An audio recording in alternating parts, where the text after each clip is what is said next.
Okay, तो जो goodwill है वो उस कंपनी की मार्केट के अंदर वैल्यू है कि उसका कितना बड़ा कस्टमर बेस है, कितने सारे लोग रेगुलरली उसका कनेक्शन यूज करते हैं और कितने नए कस्टमर्स उसमें ऐड होते हैं।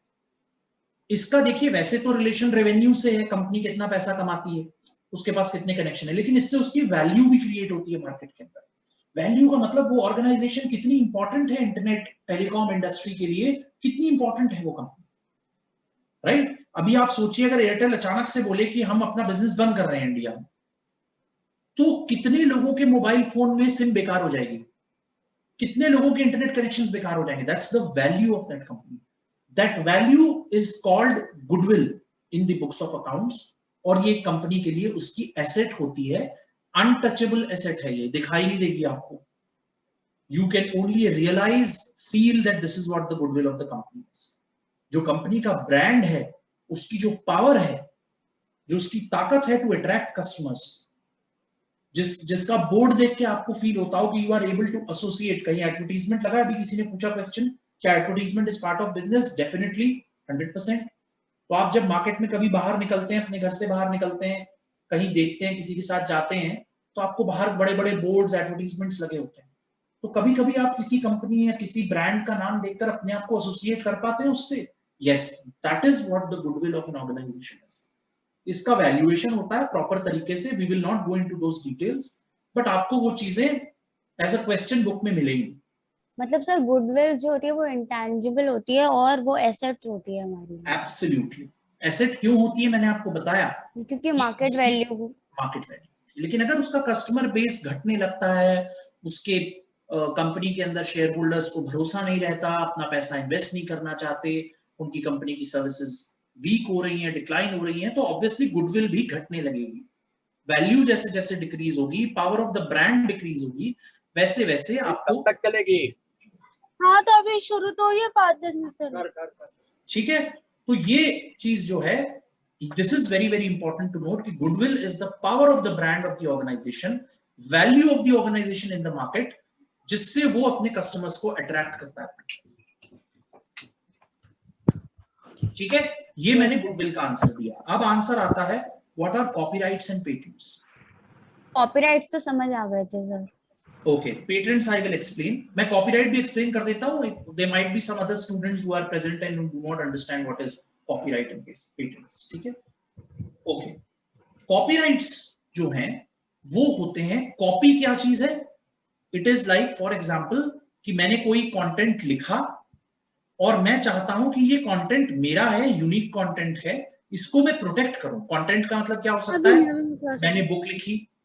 कंटेंट का मतलब क्या हो सकता है? मैंने गाना गाया, उसकी कोई सीडी बनाई, राइट? कोई एल्बम बनाया, कोई म्यूजिक बनाया, किसी फिल्म को मैंने म्यूजिक बना करके बेच रहा हूं मैं, राइट? तो जितनी भी ये आर्टिस्टिक कई चीजें होती है, इस पे कॉपीराइट्स होते हैं, ताकि मेरा जो बनाया हुआ ओरिजिनल मटेरियल है वो कोई इन्फ्रिंज ना कर ले, कोई उसकी चोरी ना कर ले, किसी दूसरे फॉर्मेट में बना के उसे रिप्रोड्यूस ना कर ले, उसको बोलते हैं कॉपीराइट। राइट लिखा है तो I have a right over this copy, चाहे वो बुक है, राइट, चाहे वो नॉवल है, चाहे वो म्यूजिक है, right, not just the CD, I am talking about music को पहले कि उसके वो कौन से इक्विपमेंट्स उसमें यूज हुए, क्या चीजें हुई, उसको मैंने कॉपीराइट करा लिया।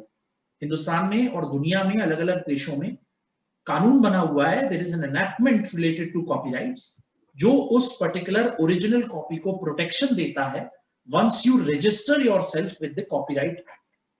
कॉपीराइट एक्ट में एक अथॉरिटी है, आप वहां जाइए, उनको एप्लीकेशन दीजिए कि ये मेरा ओरिजिनल कंटेंट है, ओरिजिनल मेरा क्रिएशन है, इसको आप please give me a right to protect the copy. अगर किसी को यूज करना है तो वो मेरे से परमिशन लेकर और मेरे को मेरी फाइनेंशियल जो इसके बदले में कॉम्पनसेशन है वो पे करके आप इसे यूज कर सकते हैं, राइट? तो इसको कहते हैं कॉपीराइट, और इसकी वैल्यू इसलिए है, बुक्स में ये एसेट्स होती हैं आपकी। क्यों? क्योंकि ये आपका ओरिजिनल क्रिएशन है, आप इसके ओनर हैं, और कोई और आपके बिहाफ पर यूज करके आपको इसका पेमेंट कर सकता है, बट आप इसके ओनर हैं। It has a financial strength, और अगर आप इस कॉपीराइट को खत्म करके इसे बेचना चाहते हैं, किसी को देना चाहते हैं, तो इसके बदले में आपको बहुत सारे पैसे मिलते हैं।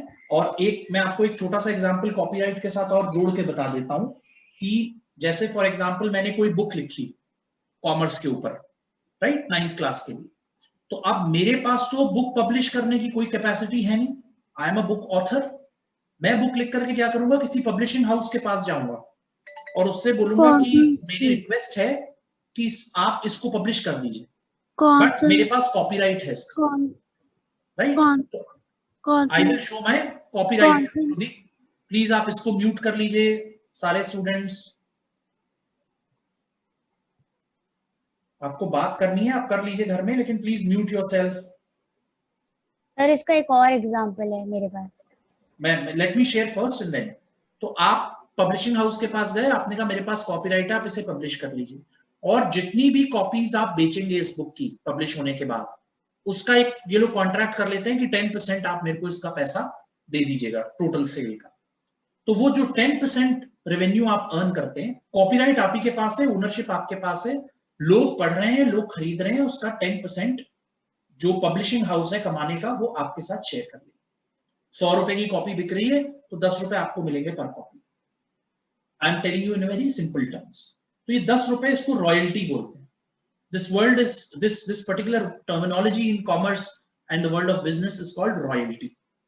ओनरशिप आपकी है, बट आपने किसी को रिलीज कर दी, रेंट कर दी कि आप इसको यूज कर लीजिए और इसको आराम से छाप करके बेचिए, पर 10% आप हर साल या हर महीने मुझे इसकी सेल का दीजिए। This is what is called copyright and the use of copyright. और इसलिए कॉपीराइट आपकी एसेट है, because you are the original creator and you own it, you have a copyright.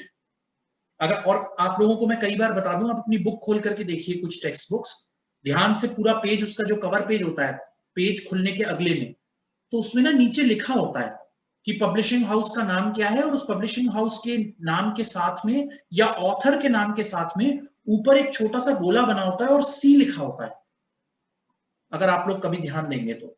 Sir देखा है मैंने। Right, and that is what the sign of copyright is. That is given to you only when you are registered with the copyright authority, the authority which has the power to give you copyright. Let me, ये देखिए, सबको दिख रहा है screen? Yes sir. Yes Okay, sir. इस screen में ध्यान से देखिए, printed on 60 GSM paper with NIOS watermark, copyright का एक गोला बना हुआ है, सी लिखा है छोटा सा, ये देखिए, सॉरी, ये देखिए एक सी लिखा हुआ है छोटा सा। National institute of open schooling के पास इसकी कॉपीराइट है, लास्ट ये मई 2015 में पब्लिश हुई थी। मई 2015 का कॉपीराइट है national institute of open schooling के पास, और किसने पब्लिश किया है? National institute of open schooling ने ही पब्लिश किया है, उसका एड्रेस भी डला हुआ है, printed at messrs Kalyan enterprises. Kalyan enterprises ने अगर ये बुक बनी होगी तो उसको प्रिंट किया होगा, ठीक है। इसका मतलब इसका सारा डिजाइनिंग, सारी एडिटिंग, सब कुछ national institute of open schooling ने करी है। It's just printed by Kalyan enterprises. Sometimes you give written content to the publishing house, और वो ही पब्लिशिंग हाउस उसको पूरा एडिट करके प्रेजेंटेबल बना के छापता है, प्रिंटेड एंड पब्लिश्ड बाय। ये जो ये लिखा हुआ है, this is very important, C copyright national institute of open schooling, इनके पास है। ठीक है, समझ में आया? Yes sir. Now comes the last point, which is patent. Patent जो है वो टेक्नोलॉजी के ऊपर मिलता है। टेक्नोलॉजी का मतलब आपने कोई डिवाइस बनाया, कोई सॉफ्टवेयर बनाया, कोई मशीन बनाई, या कोई मशीन बनाने का कोई एक बेसिक कॉन्सेप्ट बनाया, डिजाइन टूल बनाया, मैप बनाया, उसको आप पेटेंट करा सकते हैं। अब जैसे फॉर एग्जांपल मैं आपको कुछ एग्जांपल्स दे सकता हूं। ये जो टेलीकॉन्फ्रेंसिंग फैसिलिटी है जो आप लोग आज यूज कर रहे हैं, जूम हम लोग यूज कर रहे हैं, गूगल मीट हम यूज कर सकते हैं, राइट, वेबएक्स करके एक और टूल आता है, वो भी हम कॉन्फ्रेंसिंग के लिए यूज कर सकते हैं। अब ये एक सर्टेन टेक्नोलॉजिकल एस्पेक्ट पे बनी है विच इज कॉल्ड टेलीकॉन्फ्रेंसिंग। जिस आदमी ने टेलीकॉन्फ्रेंसिंग खोजी होगी कि अच्छा इंटरनेट पे अलग अलग पॉइंट्स को आपस में कनेक्ट कर दो और बीच में एक सॉफ्टवेयर डाल दो, उस सॉफ्टवेयर के थ्रू वॉइस और इमेज या वीडियो एक जगह से दूसरी जगह ट्रांसमिट हो जाएगी। ये जो मॉडल वीडियो ट्रांसमिशन या ऑडियो ट्रांसमिशन का डेवलप किया होगा, उसको उसने पेटेंट कराया होगा, राइट? और उस मॉडल का जो पेटेंट उसने कराया होगा वो उसकी एसेट बन गई, इज द ओरिजिनल क्रिएटर। अब वो क्या कर सकता है? अब वो उसका मॉडल बना करके वो जूम टेक्नोलॉजीज को बेच सकता है, राइट? सिस्को एक कंपनी है, टेक्नोलॉजी कंपनी है जिसने वेबएक्स बनाया, उसको बेच सकता है। गूगल को बेच सकता है जिसने गूगल मीट बनाया, कि भाई ये ना मेरा मॉडल, आप इसका यूज करो और अपनी जो भी टूल बनानी है बनाइए और उसको दुनिया में कमर्शियलाइज कर दीजिए, लेकिन रेवेन्यू का 10%, 20%, 25% whatever you earn out of the use. अब जैसे जूम है, तो जूम के फ्री अकाउंट्स भी आते हैं और जूम के पेड अकाउंट्स भी आते हैं। तो जूम जो पेड अकाउंट्स हैं, तो वो कस्टमर्स पैसे देकर जूम कंपनी को खरीद लेते हैं उसका अकाउंट और यूज करते हैं, राइट? तो अब क्या कर रहा है? वो बेच रहा है ना अपना अकाउंट। वो जो बेच रहा है उसमें से 20% जो है वो इस डिजाइन के ओनर को मिलेगा जिसके नाम पर पेटेंट है। Again, in India and worldwide there are patent authorities under different acts. India के अंदर भी इंडियन पेटेंट एक्ट्स है और उनके अंडर आप पेटेंट अथॉरिटी के पास जाकर के अपना पेटेंट आप रजिस्टर करा सकते हैं, और उसके बाद you can sell it, one, and secondly you would like to generate income on the basis of that patent. जब तक पेटेंट आपके पास है, आप उसके ओनर हैं और आप अपनी एसेट साइड में दिखाएंगे। Again very important thing, patent आपको दिखाई नहीं देता, you cannot touch feel it, it is an intangible untouchable asset, but it would appear in the assets list of your company. आपने इतनी मेहनत करके, इतनी इन्वेस्टमेंट करके उसे बनाया है और आपने उसको रजिस्टर कराया, लेकिन अगर वो रजिस्टर्ड नहीं है तो वो पेटेंट नहीं है, ये बात ध्यान रख लीजिए। It may be your asset, but it would not be shown under patent, it would be shown under design. Design asset हो सकती है आपकी, मॉडल एसेट हो सकती है आपकी। It becomes patent only when it is registered with the concerned authority. बताइए please. Sir, entrepreneur and businessman में क्या अंतर होता है? Good question, it is probably going to be covered in your syllabus. अभी जो अकाउंटिंग के 2 यूनिट्स खत्म हो जाएंगे, उसके बाद बिजनेस ही पढ़ाऊंगा मैं आपको, और उस चैप्टर के अंदर business and entrepreneur, what is business, what is businessman and what is an entrepreneur, and what is the difference between these two terms, businessman and entrepreneur, वो मैं पढ़ाऊंगा आपको।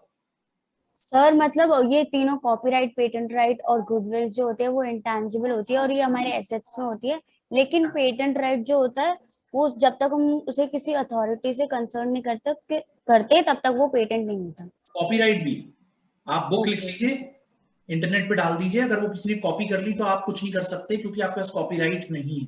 कॉपीराइट अथॉरिटी से जाकर रजिस्टर कराएंगे तब आप कॉपीराइट लिख सकते हैं। वो जो सी करके गोला बनाते हैं वो केवल वही लिख सकता है, उसी को मिलता है वो साइन बना करके देती है कॉपीराइट अथॉरिटी आपको। ऐसे ही पेटेंट के अंदर पी लिखा हुआ होता है,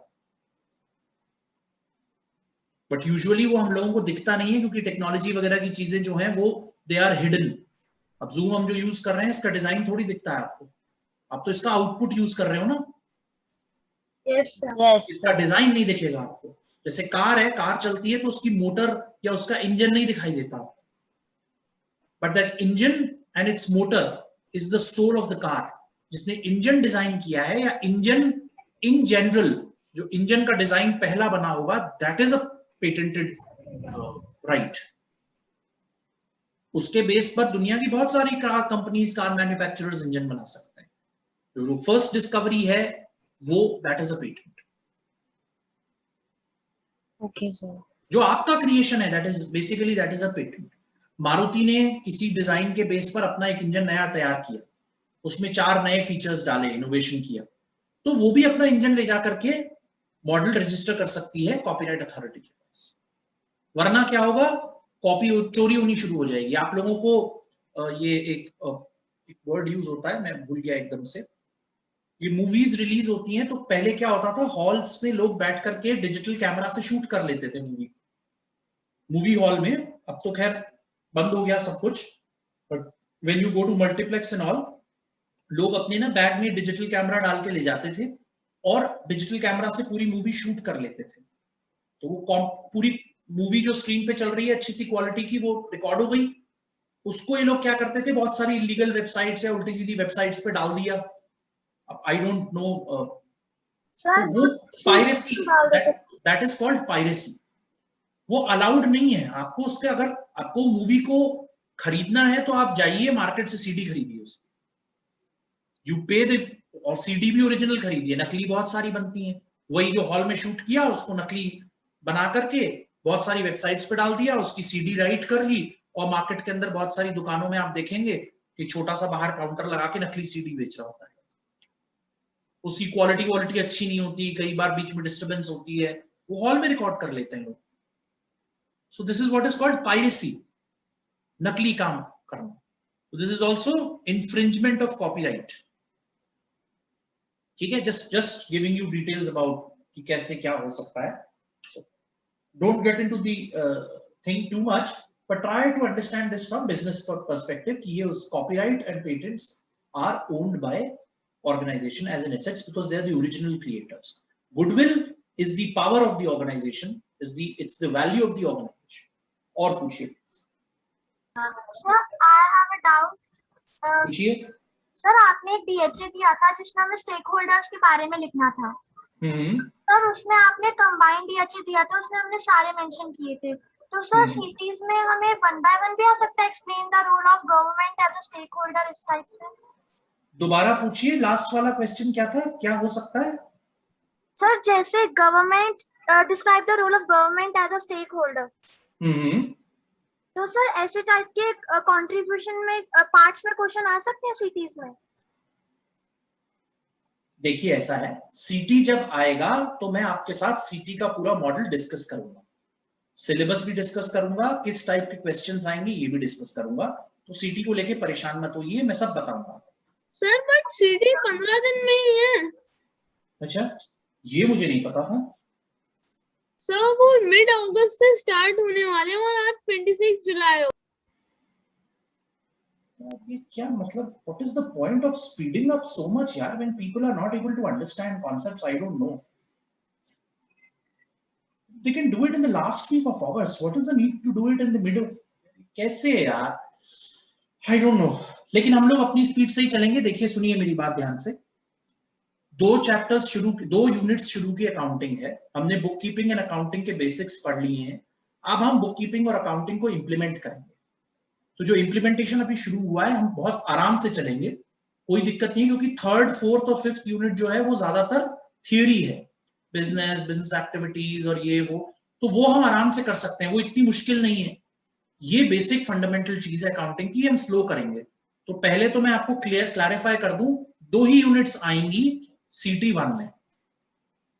क्लियर? सीटी 1 से पहले हम जितना पढ़ लेंगे उतना आएगा। और एश्योरेंस है मेरी तरफ से, मैं एक्स्ट्रा क्लास लूंगा, प्लीज सब लोग अटेंड करिएगा। वेडनेसडे फ्राइडे सारी क्लासेस होंगी अब यहां से लेकर सीटी तक। ठीक है? Okay sir. Until and unless there is an emergency, I cancel it. अगर मैं कैंसिल करता हूं तो फिर मैं सैटरडे को लूंगा। Okay sir. एक और चीज सुन लीजिए इंपॉर्टेंट, जो मेरे को डीएचएस में समझ में आई।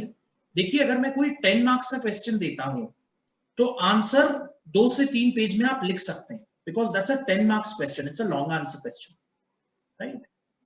5 मार्क्स का जो क्वेश्चन है वो लिमिटेड है, और जो मैंने पढ़ाया है उस पर फोकस करते हुए, जो वीडियोस में या कंटेंट मैंने आपके साथ शेयर किया उस पर फोकस करते हुए, थोड़ा पिक एंड चूज करते हुए लिखिए। मैंने कई लोगों के असाइनमेंट्स पहले भी देखे, 5 मार्क्स में 3-3 पेज लिख दिए उन्होंने। तो ऐसा मत करिए, कोशिश करिए क्वेश्चन क्या है उसे ध्यान से पढ़िए और उतना कंटेंट लिखने की कोशिश करिए। और जैसे मैंने बोला एक्सप्लेन विद एग्जांपल, तो देखिए एक्सप्लेन करना है साथ में एग्जांपल देना है। इसका मतलब क्या है, आप एक्सप्लेन कर रहे हैं साथ में एग्जांपल लिखेंगे तो किसी भी रीडर को समझ में आएगा, अच्छा ये इसका ये कहने का मतलब है। तो the meaning is clarified with the help of the example. और दूसरा, मैंने कई लोगों को देखा है कि मतलब मैं मेंशन कर रहा हूं, मैं करना नहीं चाहता था लेकिन करना पड़ रहा है। एक किसी स्टूडेंट ने अपने डीएचए में लिखा कि what is expenditure, for example I go and buy a T shirt from the market. ठीक है, मैंने 6 डीएचए चेक किए जिसमें बिल्कुल यही एग्जांपल लिखा है। तो ये ओरिजिनल वर्क किसी का है और बाकी सारे उसके इंफ्रिंजमेंट ऑफ कॉपीराइट्स हैं। ये मत करिए, आप अपना नुकसान कर रहे हैं। मैंने पहले भी समझाया था, क्रचेस का कोई फायदा नहीं है। बैसाखी होती है ना, लंगड़ा चलता है उसको ऐसे करके, ये अपनी जिंदगी में बना लेंगे आप। अपनी नौकरी में भी आप आसपास यही ढूंढते रहेंगे कि किसकी नकल मारूं। कम से कम जो काम करें खुद से करें। किताब दी गई है, किताब से आप नकल कर लीजिए, लिख लीजिए। और दूसरा, जब आप लिखें तो उसका आंसर का आपको आइडिया होना चाहिए आपने लिखा क्या है, क्योंकि सीए में बहुत प्रैक्टिकल बनाता हूं, वहां फंस जाते हैं कई स्टूडेंट्स। ठीक है, तो ध्यान से पढ़िए उसको, आसान से समझिए, और अगर कोई परेशानी हो तो मुझे बताइए। सर, हाँ बोलिए। सर मुझे एक डाउट था, पूछिए। जो एडवांस हम देते हैं वो एक लायबिलिटी है? ओके, एडवांस आप दे रहे हैं कि आपने एडवांस लिया है? और सर दे रहे हैं तो वो जो जिसको दे रहे हैं उसके लिए। हाँ, मतलब आपने थोड़ा सा डिफरेंट तरीके से अपने आप को, अगर आप बिजनेस मानते हैं और आपने किसी को एडवांस दिया है, तो वो आपकी लायबिलिटी नहीं है, वो आपके लिए एसेट बन जाएगी। समझ गए आप? और जिसने आपसे लिया है एडवांस, उसके बिजनेस के लिए वो लायबिलिटी है कि I have to return this, either I return this advance और प्रोवाइड अ सर्विस और प्रोवाइड गुड्स अगेंस्ट इट। ठीक है ना? सर जिसको एडवांस दिया उसके लिए लायबिलिटी है एंड जिसने दिया उसके लिए एसेट है। Absolutely. And this is what is dual entity concept. Her transaction के दो हिस्से हैं और उन दोनों हिस्सों में एक डेबिट होगा और एक क्रेडिट होगा। सो हाँ बोलिए। मेरा एक एक डाउट मिनट, था आई कि थिंक एक मिनट, हंस, स्नेहा ने हैंड रेस किया था बीच में। Yes sir. बोलिए आप, प्लीज आप पहले पूछिए। सर जैसे आपने अभी कॉपीराइट्स के बारे में बताया, तो सर जो लोग पायरेसी करते हैं उनका कोई मेथड होता है कंपनीज के पास आइडेंटिफाई करने का कि कौन बिना परमिशन के उनका कॉपी कर रहा है? हाँ देखिए, नहीं देखिए, ये बड़ा इंटरेस्टिंग, ये पुलिस वाला क्वेश्चन पूछा है आपने। देखिए, अगर किसी ने मेरा कॉपीराइट, मान लीजिए मैं एक फिल्म प्रोड्यूसर हूं, मैंने एक फिल्म बना के रिलीज कर दी और उसके बाद मुझे ही मिल गई कहीं मार्केट के अंदर उसकी नकली सीडी। समझ गए आप मेरी बात को? यस तो किसी ने, ठीक है, फिल्म प्रोड्यूसर को उसकी नकली सीडी मिल गई। अब मैं कैसे पता करूंगा कि ये किसने बनाई है? मैं जाके पुलिस कंप्लेंट करूंगा कि जी मेरे पास कॉपीराइट है, ये फिल्म मेरी है, ऑफिशियली रिलीज हुई है, इसकी असली सीडीज, ओरिजिनल सीडीज बिल के मार्केट में बिक रही हैं, लेकिन देखिए सब पायरेटेड में बिक रहा है। तो पुलिस आपका एक केस रजिस्टर करेगी और ढूंढती फिरेगी। लेकिन फाइनेंशियल रिकॉर्ड्स वगैरह में करने के लिए मेरे पास कुछ नहीं है, क्योंकि देखिए जो सीडी बनाने वाला और बेचने वाला वो मेरा बिजनेस तो है नहीं ना, वो इलीगल बिजनेस कर रहा है, वो अलग बिजनेस कर रहा है। तो मैं फाइनेंशियल रिकॉर्ड्स के थ्रू कैसे ट्रेस करूंगा कि इन्फ्रिंजमेंट हुआ है कि नहीं? आप समझ रहे हैं मेरी बात को? Yes sir. हाँ, there is no technology in finance that can identify this. हाँ सर देखिए, मतलब एक बात को समझ लीजिए बिजनेस पॉइंट ऑफ व्यू से। अगर मेरे को लगता है कि मेरी फिल्म का डिस्ट्रीब्यूशन तो काफी हुआ, मतलब मैंने सीडीज भी बहुत बनवाई, बहुत सारे पिक्चर हॉल्स में मूवी रिलीज करी, लेकिन अर्निंग उस हिसाब से नहीं हो रही। आप समझ रहे हैं मेरी बात को? Yes sir. अब मान लीजिए कि एक फिल्म रिलीज हुई, वो मान लीजिए पूरे इंडिया में 100 पिक्चर हॉल्स में रिलीज हुई, 100 स्क्रीन्स पर रिलीज हुई। अब 100 स्क्रीन्स में मान लीजिए 300 टिकट्स अवेलेबल हैं एक दिन में, एग्जांपल दे रहा हूं बहुत रॉ। तो 100 into 300 कितना हुआ? 30,000। 30,000 टिकट्स बिकने चाहिए आइडियली, और 30,000 टिकट्स का रेवेन्यू हॉल के पास आ जाना चाहिए। उस रेवेन्यू में से कुछ रॉयल्टी जो फिल्म प्रोड्यूसर है उसके पास आ जाएगी। ठीक है ना? तो मान लीजिए 1 रुपए का टिकट है, तो 30,000 रुपीज आ जाने चाहिए आपके पास एक दिन के, और 30,000 का 10%, 3,000 जो है वो मान लीजिए प्रोड्यूसर के पास आ गया। I am giving you a very simple example. अब अगर उसने उम्मीद करी थी कि हर दिन मेरे पास 3-3 हजार रुपए का रेवेन्यू आएगा, लेकिन उसे रियलाइज होता है कि पहले दिन तो 3,000 आ गया, दूसरे दिन आया 2,500, तीसरे दिन आया 2,000, चौथे, पांचवें, छठे 1,500 टिकट ही आ रहे हैं। तो आपने कहा यार ये रेवेन्यू कम क्यों हो रहा है मेरा? तो आप क्या करेंगे? आप थोड़ी सी रिसर्च खुद के बेस पे करेंगे। अब ये देखिए, आपको अकाउंटिंग रिकॉर्ड देख के दिख रहा है कि मेरी revenue from royalty is 1,500 per day. Initially it was 3,000, 2,500, but अब 1,500 आ रही है। आपने मार्केट जाके पता किया कि फिल्म खराब है, लोगों ने कहा नहीं फिल्म तो बहुत अच्छी है साहब, people are enjoying it like anything, और बहुत दिनों तक 1500 हो रही है, इसका मतलब 50% टिकट्स बिक रहे हैं, तो गलती कहाँ हो रही है? फिर आप कर सकते हैं रिसर्च की क्या ऐसा तो नहीं है कि मेरे को सीडीज ज्यादा बिक रही हैं इसकी, या डिजिटल कॉपीज ज्यादा बिक रही है, मैंने अमेजोन पे रिलीज कर दी, मैंने नेटफ्लिक्स पे रिलीज कर दी, right? You all are familiar with these terms? Yes sir. तो वहां से भी तो मुझे रेवेन्यू आएगा, मैंने चेक किया, लेकिन वहां से भी उतना रेवेन्यू नहीं आ रहा। तो आपने कहा मेरा 3000 का टारगेट है, 400-500 रुपए कम कैसे रह जाते हैं हर दिन? तो पता चला कि इन्फ्रिंजमेंट हो गया है, किसी ने गलत तरीके से मूवी डाउनलोड कर ली या कुछ करके किसी यूटोरेंट के ऊपर डाल दी, राइट, या किसी और सीडी बना करके मार्केट में बेच दी, तो कुछ लॉस आपको ऐसे पता चल सकता है। This is where you can see that your revenue is not up to the mark. आप एक्सपेक्टेशन रखेंगे ना बिजनेस है कि अच्छा मैं इस फिल्म से इतना पैसा कमाऊंगा, अगर उससे कम कमा रहे हैं तो you will try to do some research. This is the way you can check your financial reports. Okay sir.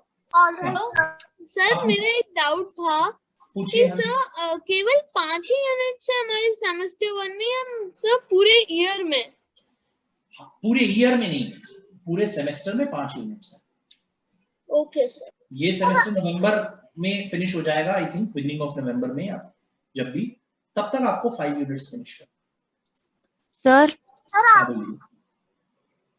Sir मतलब जो कॉपीराइट्स है उसमें लोग खुद से इन्वेस्टिगेट नहीं करने जाते, कभी कभार अगर पता चल गया बाय चांस कि किया है तब वो पुलिस कंप्लेन करते हैं।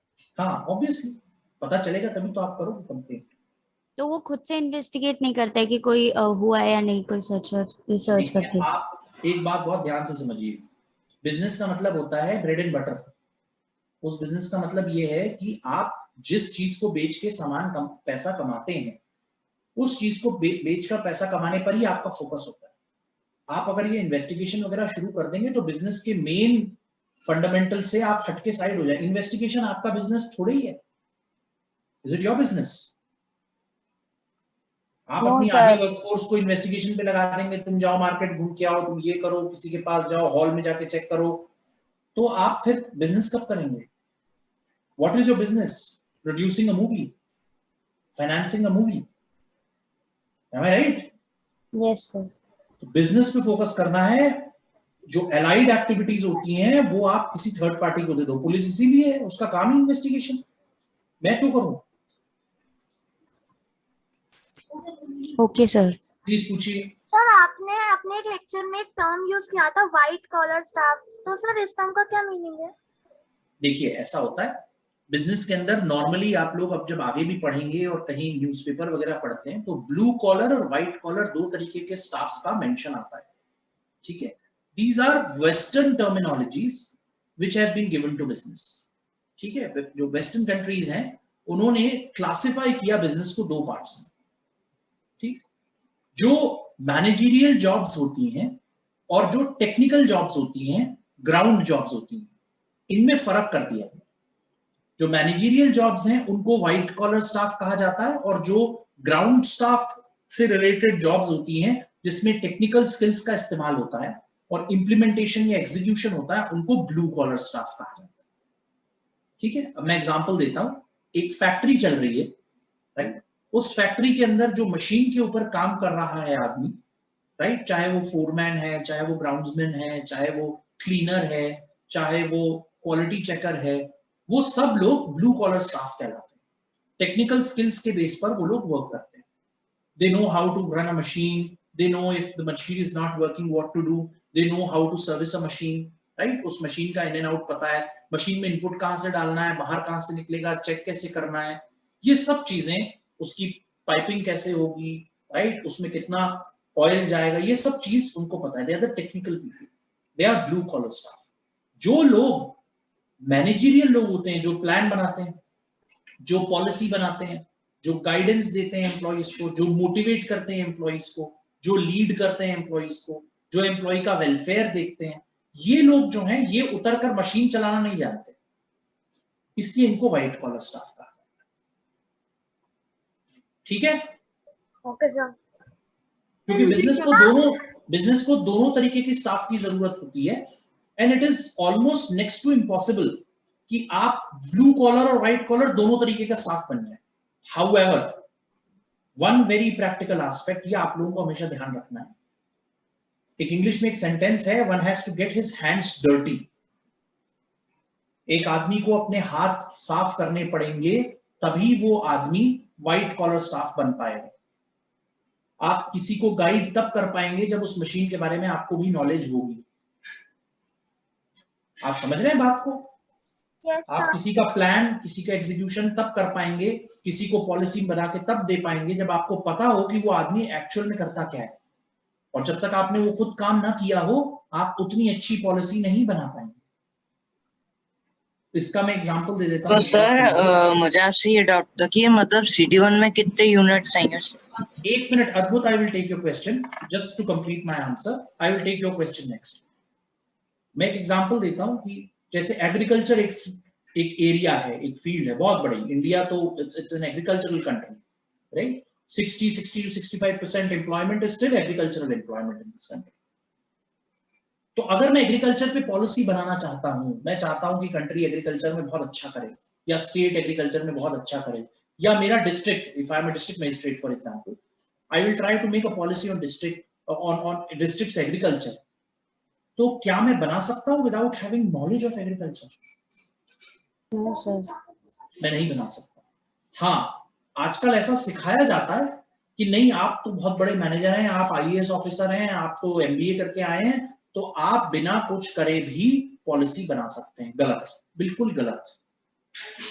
आपको पता है आपके डिस्ट्रिक्ट में, आपके स्टेट में, आपके कंट्री में कितनी फसलें उगती हैं, कहां उगती हैं, वेदर कैसा चाहिए होता है, क्या साइकिल है पूरे साल में, जब एक फसल इस टाइम पर उगती है, दूसरी फसल इस टाइम पे उगती है, कितनी उगती है, कंट्री को कितनी जरूरत है, डिस्ट्रिक्ट को कितनी जरूरत है, स्टेट को कितनी जरूरत है, राइट? और जो उगा रहा है वो कर क्या रहा है, उसके पास ग्राउंड पे जाके जब तक आप खड़े नहीं होंगे, उससे क्वेश्चन आंसर सेशन नहीं करेंगे कि भाई कैसे खरीदते हो, कैसे बोते हो, कैसे काटते हो, कैसे ट्रैक्टर चलाते हो, डीजल कहां से लाते हो, जब तक उसकी प्रॉब्लम्स, उसकी स्ट्रेंथ्स, उसकी वीकनेसेस, उसके चैलेंजेस आपको नहीं पता चलेंगे, तब तक आप पॉलिसी बना सकते हैं एग्रीकल्चर। लेकिन नॉर्मली क्या होता है, पॉलिसी एक कमरे में बैठ के बना दी जाती है on the basis of what, कि किसी एक्सपर्ट कमेटी को अपॉइंट कर दिया, उस एक्सपर्ट कमेटी ने एक रिपोर्ट लिख के दे दी आपको, उस रिपोर्ट के लिखे हुए पॉइंट्स को आप पिक कर लेते हैं। दैट इज द डिफरेंस, कि आपको ब्लू कॉलर स्टाफ बनना पड़ेगा to become a white collar staff. तो people are more successful and sustainable, ज्यादा अच्छे और सक्सेसफुल और इफेक्टिव तब होते हैं जब वो नीचे से ऊपर उठते हैं। सीधे ऊपर बैठा हुआ आदमी कभी भी ग्राउंड पे काम नहीं कर पाएगा, और उसको कभी ग्राउंड पर बैठा हुआ आदमी पसंद भी नहीं करेगा। नॉर्मली बोलते हैं मेरा मैनेजर बेकार है। 60% ऑफ द टाइम्स ये वर्ड तब निकलता है जब मैनेजर को नीचे बैठे आदमी की नॉलेज नहीं होती, नीचे बैठे आदमी के काम की नॉलेज नहीं होती। Just to finish the conversation, right? So blue collar and white collar has come from western world. हाँ Adbhut, please ask a question.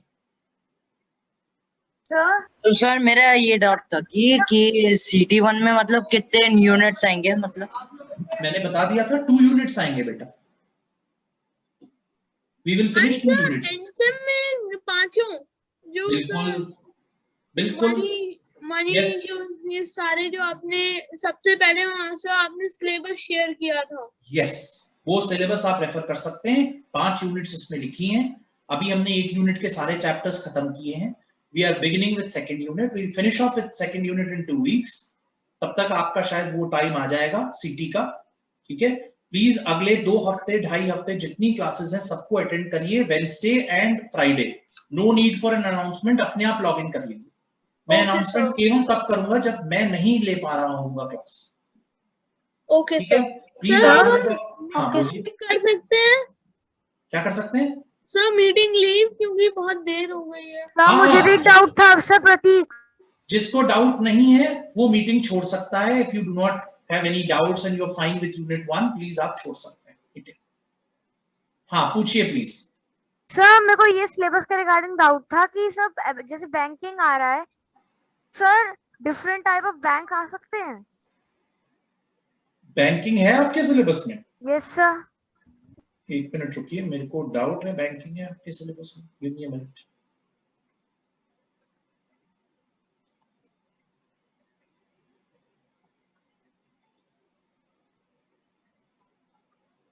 Sir जिनको डाउट्स नहीं है दे वो कैन जा सकते हैं, हाँ वो छोड़ सकते हैं। देखिए आपकी यूनिट 1 है book keeping and accountancy, unit 2 है double entry system, journal, ledger, trial balance. इसके अलावा आपको कुछ भी नहीं आएगा CT1 में। जो यूनिट 3 है वो बिजनेस एक्टिविटीज के बारे में है, unit 4 is about money, unit 5 is about economics. I don't no आपने बैंकिंग कहाँ देख लिया बेटा, बैंकिंग नहीं है आपके? Okay sir. हाँ बैंकिंग नहीं, ठीक है। Actually I have more some doubts. हाँ पूछिए प्लीज पूछिए, नो प्रॉब्लम। सर आपने लेक्चर 5 में मॉडल्स, बिजनेस मॉडल समझाते टाइम बोला था कि Amazon implies B2B model, B2C commerce. Yes sir. तो सर उसमें आपने बताया था कि Amazon is a marketing, total marketing platform जो अपने प्रोडक्ट्स सेल करता है। तो सर अपने प्रोडक्ट्स सेल नहीं करता है Amazon, ये नहीं बोला हम वो मैंने। दूसरे बिजनेस से लेकर वहां से सेल करता है। Amazon का अपना एक भी प्रोडक्ट नहीं है सर। बट मैंने तो जब मैं हाँ बोलिए फ्रिज थे, मशीन्स थी। नहीं दोबारा बोलिए क्या कह रहे हैं आप? सर मैं एक बार एक क्रोमा स्टोर में गई थी सर, उसमें Amazon के खुद के रेफ्रिजरेटर्स थे, वॉशिंग मशीन्स भी थी। तो सर वो खुद नहीं बनाता? नहीं, देखिए ऐसा होता है बड़ा इंटरेस्टिंग। ये अब आप पढ़ते जाएंगे आगे आगे तो मैं बताता जाऊंगा आपको एग्जांपल्स के साथ। 3rd यूनिट में बिजनेस एक्टिविटीज आएंगी। मैं आपको एक एग्जांपल देता हूं। आपके घर में साबुन कौन सा यूज होता है? चलिए मैं आपको एक एग्जांपल देता हूं। लक्स का एक साबुन आता है, सबको पता है? Yes sir. लाइफ बॉय का भी एक साबुन आता है। Yes sir. अगर आप लोग यूज करते हैं, एक बार मार्केट से खरीद लीजिए उसको और उसका रैपर निकालकर फेंकिएगा मत, उसके रैपर पे पूरी इंफॉर्मेशन पढ़िएगा वो है क्या।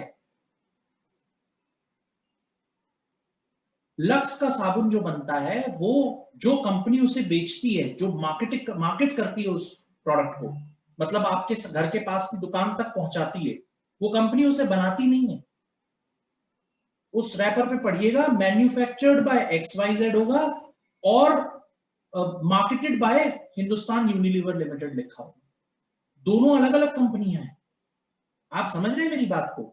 Okay sir. तो दैट मींस जो Amazon ब्रांड के प्रोडक्ट्स हैं वो खुद मैन्युफैक्चर नहीं करता? नहीं करता। उसके लिए कोई दूसरी कंपनी मैन्युफैक्चर करके देती है और पैकेजिंग भी उसकी केवल Amazon उसको डिजाइन बना के देता है, वो उसको पैकेज कर देती है। हाँ लेकिन एक इंपॉर्टेंट बात बता देता हूं। फॉर एग्जाम्पल मारुति जैसे कार है तो वो पूरी कार असेंबल खुद करते हैं। They brand it like Maruti, they assemble it together, right? The only point is that कि कार का टायर वो नहीं बनाते, सीट के कवर वो नहीं बनाते। Am I right? मतलब सर स्पेयर पार्ट्स बाहर से खरीदते हैं और उन्हें असेंबल खुद करते हैं डिजाइन के लेकिन अकॉर्डिंग। असेंबल पूरी कार वो ही करते हैं। अगर कार में प्रॉब्लम है तो वो एड्रेस करेंगे। ऐसा नहीं है कि उन्होंने जो है सीट का कवर किसी और से खरीदा है तो सीट का कवर वो जो है आपसे कहेंगे नहीं जी आप उस कंपनी में जाइए सीट का कवर ठीक कराने, फट गया है तो। Am I right? Yes sir. आप वर्कशॉप में देखे आ जाते हैं Maruti provides all problem solutions at one place. They will resolve all the problems that are there in the car. They would not say कि नहीं वो तो मेरे पास तो है ही नहीं है तो आप वहां चले जाइए वहां चले। यानी सर Amazon जैसी कंपनीज बाकी प्रोडक्ट्स को सेल करती है और जो दूसरे प्रोडक्ट्स होते हैं कंपनीज के, उनके जो स्पेयर पार्ट्स होते हैं वो दूसरी कंपनीज से वो खरीदते हैं। हाँ ठीक है ना। जनरली कार की जो सोल है दैट इज इंजन। यूजुअली जो कार मैन्युफैक्चरर है वो इंजन बनाता है। इंजन और कुछ 2-4 और चीजें बना सकता है, बट बाकी चीजें वो असेंबल करते हैं, इधर उधर से सोर्स करते हैं, असेंबल। तो सर थोड़ा सा एक इंटरेस्टिंग, मैंने Amazon को लेकर के किसी के असाइनमेंट पे फीडबैक भी दिया था कि Amazon B2B मॉडल और B2C दोनों मॉडल है। कई लोगों ने केवल B2C में लिखा था, तो मैंने ये भी मेंशन किया कि वो B2B मॉडल भी है। क्यों? क्योंकि Amazon के अपने तो प्रोडक्ट ना के बराबर है। मतलब वो दूसरे बिजनेस से खरीदता है सर और फिर वो उसी से कस्टमर को बेचता है। बिल्कुल, वो आपको प्लेटफॉर्म देता है कि देखिए मेरे पास इतने सारे बिजनेस हैं, आप बताइए कौन से बिजनेस ऑर्गेनाइजेशन से आपको सामान खरीदना है। और आप देखिए जब आपके पास Amazon का बॉक्स आता है तो उसमें लिखा होता है कि कहां से चला है ये प्रोडक्ट, ओरिजिनल कंपनी का नाम लिखा हुआ होता है वहां। आप कभी Amazon में ट्रैक करिए प्रोडक्ट को, तो आपको रियलाइज होगा उसमें, जब आप डिटेल में जाएंगे तो पता चलेगा कि वो सूरत में किसी कंपनी से चल करके चीज वाया शिपिंग आप तक पहुंचती दिल्ली में। सर वो B2B बिजनेस मॉडल है। That's a B2B business model. वो Amazon वर्सेस अनदर बिजनेस के बीच में एग्रीमेंट है कि भाई मेरे पास ऑर्डर आएगा, मैं आपको फॉरवर्ड कर दूंगा, सप्लाई चेन बना दूंगा, आप उस सप्लाई चेन को यूज करके। Amazon क्या है? Amazon is basically a supply chain management company. Amazon is not a manufacturer. Supply chain management company. Supply chain का क्या मतलब है कि प्रोडक्ट कहीं बन के रखा हुआ है और जहां बन के रखा हुआ है उस मैन्युफैक्चरर को नहीं पता मैं इस प्रोडक्ट को कैसे पहुंचाऊं किसी के पास, मार्केट कैसे करूं, कैंपेन कैसे करूं, एडवर्टीजमेंट कैसे करूं, या उसको उतना पैसा नहीं है। तो मैं Amazon ने कहा आप चिंता मत करिए, आप मेरे साथ कॉन्ट्रैक्ट कर लीजिए, 100 रुपए की चीज है, 2 रुपए आप मुझे दे दीजिए, मैं आपको पूरा प्लेटफॉर्म दूंगा डिजिटल, जिसमें आपका प्रोडक्ट हजारों लाखों कस्टमर्स को दिखेगा, उनको पसंद आएगा, वो क्लिक करेंगे, तो मैं डिजिटल सप्लाई क्रिएट करूंगा, आपके पास भेजूंगा कि जी इस आदमी को आपको डिलीवर करना है। बस आपको करना कुछ नहीं है, Amazon के डब्बे में और Amazon की पैकिंग में पैक करना है उस प्रोडक्ट। सर मेरा सर मतलब जैसे कि हमने एक LG का फ्रिज खरीदा Amazon की वेबसाइट से, तो वो LG की कंपनी फ्रिज बनाती है, लेकिन वो प्लेटफॉर्म मतलब LG का फ्रिज जो है वो हमें Amazon पे मिल रहा है। एब्सोल्युटली, और डब्बा भी LG का ही होता है, बस वो कहीं पर एक बड़ा सा टेप लगा देते हैं Amazon का। Yes sir. और उसके ऊपर जो बिल चिपकाते हैं वो Amazon का बिल होता है। So Amazon is a total marketing place only. It's a absolute marketing engine, nothing else. Okay. बहुत छोटे छोटे बिजनेसेस का भी कंट्रीब्यूशन है Amazon के या फ्लिपकार्ट, दोनों एग्जांपल आप यूज कर सकते हो। अब आप लोगों को एक बताता हूं, पेटीएम जो है एक पेमेंट एप्लीकेशन है, उसके पास भी पेटीएम मॉल करके एक एप्लीकेशन है सर, है पेटीएम मॉल। उसके अंदर बहुत सारे प्रोडक्ट बिल्कुल ऐसे ही online, same business model. Paytm थोड़ी कोई प्रोडक्शन करता है, वो मैन्युफैक्चरिंग करता है। Same model adopted by Paytm. ठीक है जी। सर मुझे एक डाउट है। हाँ पूछिए। सर जो कंपैरेटिव स्टडी होती है जो कंपनी करती है प्रोग्रेस वगैरह देखने के लिए, तो वो दो कंपनीज के बीच में भी होती है? एब्सोल्युटली। कंपैरेटिव स्टडी का क्या मतलब कि दो ऑर्गेनाइजेशंस को या 3 या 4 या 5 ऑर्गेनाइजेशंस को आपस में देखना कि वो कैसे परफॉर्म कर रही है, कौन सी ऑर्गेनाइजेशन किसी पैरामीटर पे कम कर रही है ज्यादा। अब मान लीजिए ऑर्गेनाइजेशन मेरी है जिसकी मैं परफॉर्मेंस चेक करना चाहता हूँ, तो मैं अपनी इंडस्ट्री के अंदर देखूंगा कि मेरी जैसी और कितनी ऑर्गेनाइजेशन। लेकिन प्लीज ध्यान रखिएगा, कंपैरिजन हेट्रोजीनियस नहीं होता है, होमोजीनियस होता है। हेट्रोजीनियस का मतलब ये है कि आप मान लीजिए कि आप कपड़ा मैन्युफैक्चरिंग इंडस्ट्री में है, तो आप जो है पटाखा मैन्युफैक्चरिंग इंडस्ट्री के साथ अपना कंपैरिजन नहीं करेंगे। You getting my point?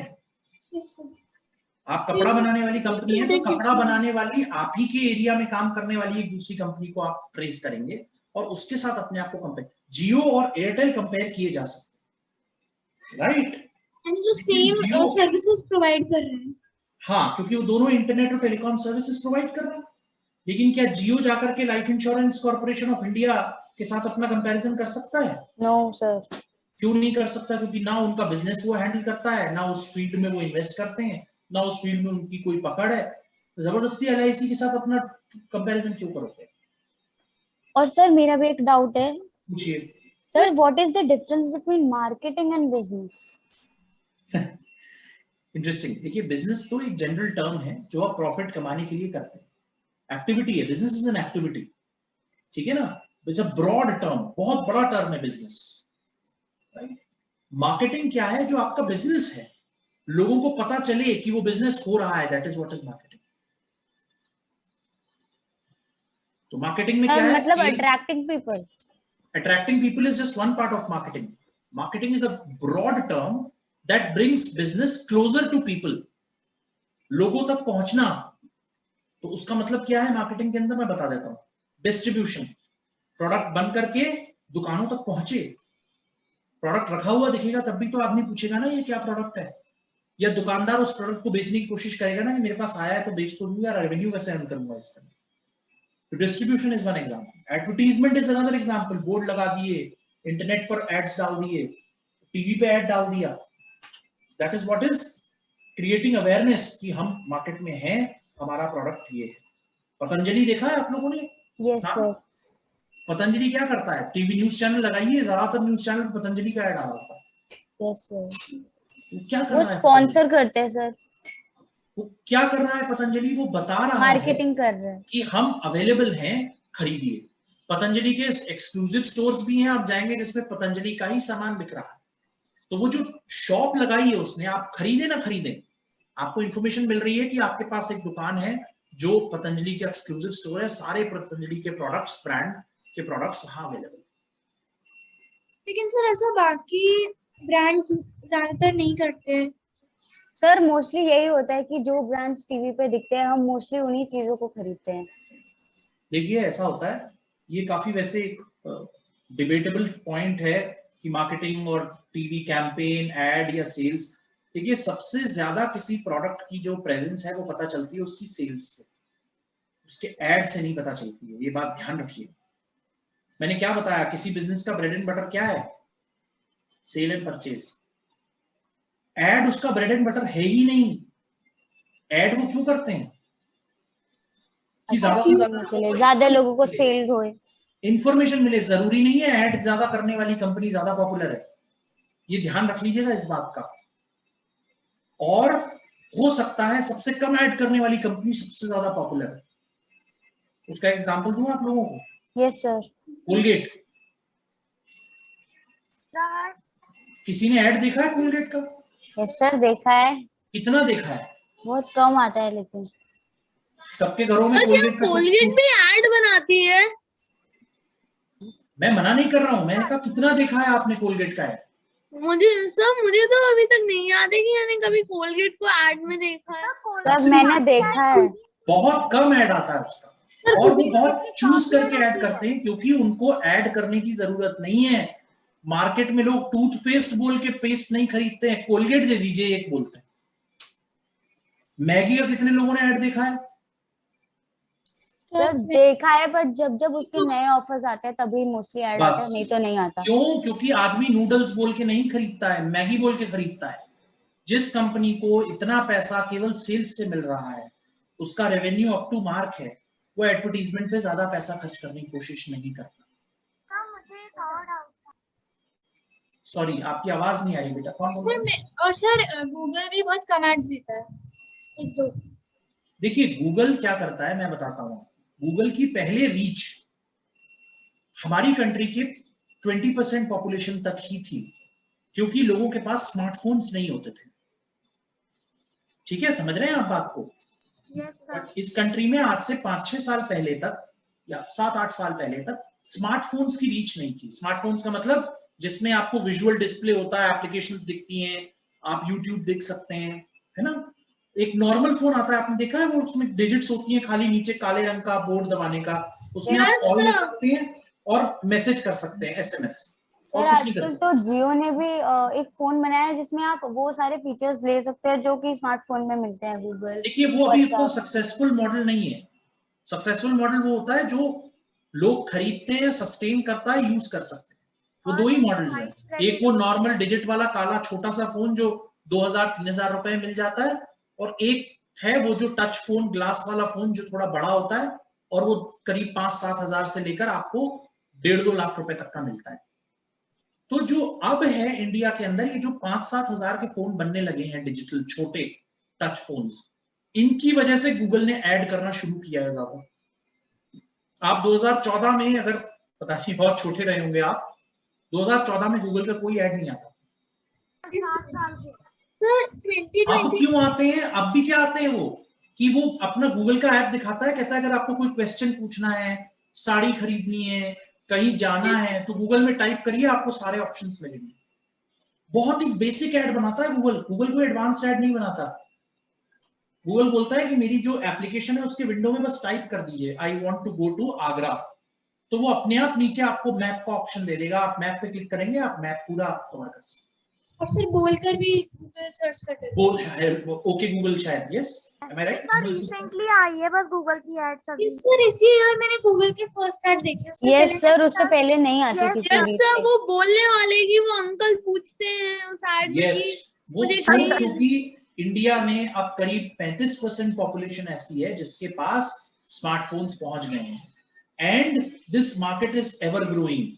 ये और बढ़ेगी, जितना इनोवेशन होगा उतना सस्ता फोन। अब जैसे किसी ने बताया जियो में ऐसा फोन आ गया है जिसमें आप एप्लीकेशंस वगैरह छोटे फोन में भी यूज कर सकते हैं, बट वो अभी सक्सेस डिपेंडेंट फैक्टर है। टच फोन्स देखिए पहले शुरू में जब आए थे तो वो 10-15 हजार के ही होते थे, लेकिन अब 5-5 हजार का भी टच फोन आता है। तो अब धीरे धीरे करके बहुत महंगा 1-2 लाख रुपए का भी फोन आ रहा है और 4-5 हजार का भी हो रहा है। अगर कभी ऐसा होता है कि 2000 का भी टच फोन आ जाता है बहुत अच्छा एप्लीकेशन, तो फिर वो सक्सेसफुल मॉडल बनता जाएगा। उसमें इंडिया क्योंकि थोड़ा गरीब कंट्री है, India has a significant chunk of population living under below poverty line. तो बिलो पॉवर्टी लाइन पॉपुलेशन को अगर इस तरीके का फोन मिलना शुरू होता है तो फिर तो गूगल और एड्स बनाएगा और उन लोगों तक पहुंचने की कोशिश करेगा, क्योंकि जितना आप गूगल का ऐप यूज करेंगे, जितना आप यूट्यूब यूज करेंगे, गूगल की अर्निंग उतनी बढ़ जाती है। बट गूगल तो सर एक फ्री एप्लीकेशन है। फ्री एप्लीकेशन नहीं है mister Hans Satsangi, Google is earning through these free applications.